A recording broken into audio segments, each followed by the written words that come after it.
السلام علیکم ورحمۃ اللہ وبرکاتہ نحمده ونصلی علی رسولہ الکریم اما بعد اعوذ باللہ من الشیطان الرجیم بسم اللہ الرحمن الرحیم۔ حدیث نبوی حضرت عبداللہ بن عمر رضی اللہ تعالی عنہ سے روایت ہے کہ رسول اللہ صلی اللہ علیہ وسلم نے فرمایا، صلہ رحمی کرنے والا وہ نہیں جو بدلہ چکائے، بلکہ حقیقی صلہ رحمی کرنے والا وہ ہے جو رشتہ ناتا توڑنے پر بھی صلہ رحمی کرے۔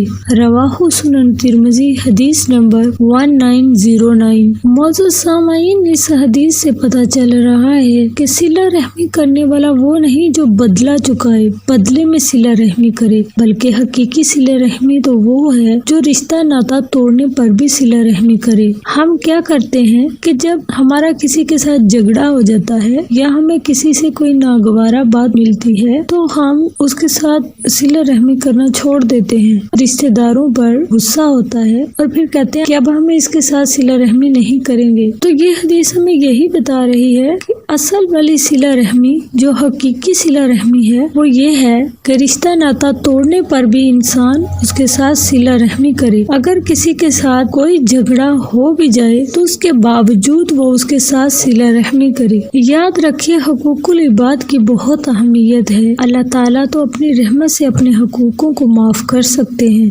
لیکن حقوق العباد کی تلافی ضروری ہے۔ یاد رکھیے، حقوق العباد کبھی معاف نہیں ہوتے جب تک ہم اس کی معافی وہ بندوں سے نہیں مانگ لیتے۔ حقوق العباد کے گناہ نمازیں پڑھنے، حج کرنے یا روزہ رکھ لینے سے بھی معاف نہیں ہوتے۔ یاد رکھو، ان گناہوں میں معافی ہی نہیں، تلافی بھی کرنا ہوگی۔ حقوق اللہ میں معافی شرط ہے اور حقوق العباد میں تلافی ضروری ہے۔ معافی اور تلافی کے بغیر والے کیس کا فیصلہ بروز قیامت ہوگا۔ اپنے کیس کا فیصلہ دنیا میں ہی کروا کے جائیں۔ حشر کا معاملہ بہت نازک ترین ہے۔ حشر والے دن ہم اپنے گناہوں کی تلافی نہیں کر سکیں گے، ہمیں دنیا میں ہی حقوق العباد کی تلافی کروانی ہوگی۔ اللہ تعالیٰ سے دعا ہے اللہ تعالیٰ ہم سب کو حقوق العباد ادا کرنے کی توفیق عطا فرمائے۔ آمین ثم آمین۔